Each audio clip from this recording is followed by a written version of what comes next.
Comment être honnête avec soi-même? Effectivement, en n'acceptant pas ses imperfections, en étant dans la peur ou le déni, ou bien en n'alignant pas ses actions avec ses valeurs, il peut vite être arrivé malheureusement de ne pas réellement être honnête avec soi-même.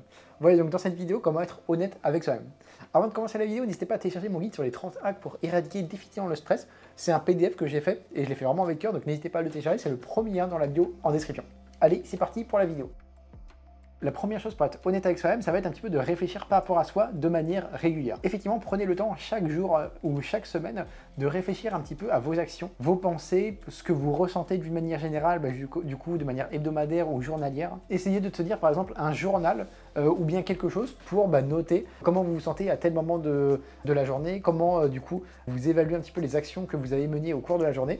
Et vous pouvez un petit peu tenir un espèce de journal, que ce soit physique ou bien numérique, sur lesquels vous allez pouvoir noter tout ça. Cette pratique-là peut aider au final à mieux comprendre en fait ses motivations, ses comportements. Et donc, d'une manière générale, cumulé sur une année, vous pouvez un petit peu voir la direction dans laquelle vous allez et si au final, vous êtes vraiment honnête avec vous-même d'une manière générale sur le mois, sur l'année. Donc voilà, donc ça c'est le premier point de la vidéo.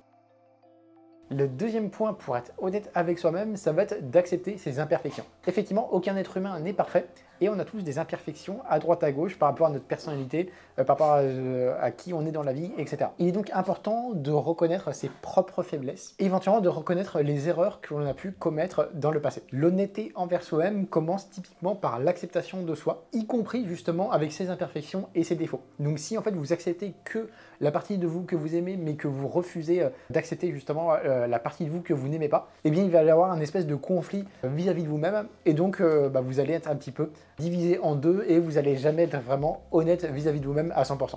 Donc c'est important de vous accepter aussi avec ses défauts et ses imperfections. Également à la suite de ça, évitez quand même de vous juger trop sévèrement.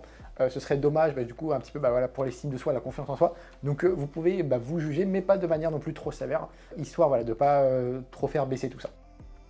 Le troisième point de la vidéo, ça va être de confronter ses peurs et ses dénis. Alors malheureusement, il faut être prêt, donc pour être honnête avec soi-même à 100%, il faut être prêt à accepter des vérités qui peuvent être un petit peu inconfortables vis-à-vis de nous-mêmes. Effectivement, on est malheureusement obligé de passer par là si on veut être honnête avec soi-même à 100%.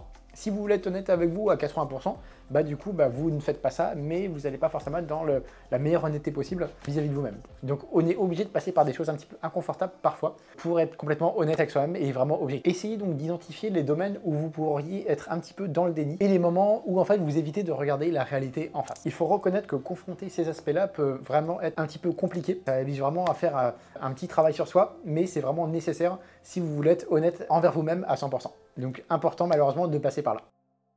Un autre point vraiment important, ça va être d'écouter son intuition. Prêtez attention à ce que vous ressentez et éventuellement à votre instinct. Votre intuition peut souvent relever des points que vous aimeriez mettre de côté et ça permet également de relever des vérités sur vous-même. Un autre point qui peut vraiment être intéressant et qui peut pas mal aider, ça va être d'avoir des feedbacks honnêtes vis-à-vis des personnes de votre entourage. Demandez à des personnes de votre cercle proche des avis honnêtes sur en fait ce qu'ils pensent éventuellement de vos actions, de votre manière de faire sur tel ou tel domaine. Soyez donc ouverts aux critiques constructives et utilisez-les pour mieux comprendre comment vous êtes perçu vis-à-vis des autres et vous pouvez à la suite de ça un petit peu peaufiner les choses pour éventuellement vous améliorer s'il y a besoin. Et dernier point de la vidéo, ça va être d'aligner ses actions avec ses valeurs. Identifiez vos valeurs fondamentales et assurez-vous que vos actions et décisions soient en accord avec elles-mêmes. Lorsque vous vivez en harmonie avec vos valeurs, vous ressentez automatiquement une meilleure authenticité et intégrité. C'est donc toujours important que ces actions et ces décisions soient toujours un petit peu alignées avec ce que vous trouvez important dans la vie parce que sinon ça peut créer aussi une déconnexion avec vous-même et donc vous risquez de ne pas forcément être vraiment honnête vis-à-vis de vous-même. Voilà, en tout cas pour cette vidéo, j'espère vraiment qu'elle vous aura plu. Si c'est le cas, n'hésitez pas à donner un petit like, ça fait toujours plaisir pour moi, pour la chaîne, etc. Et puis moi je vous dis à bientôt, salut!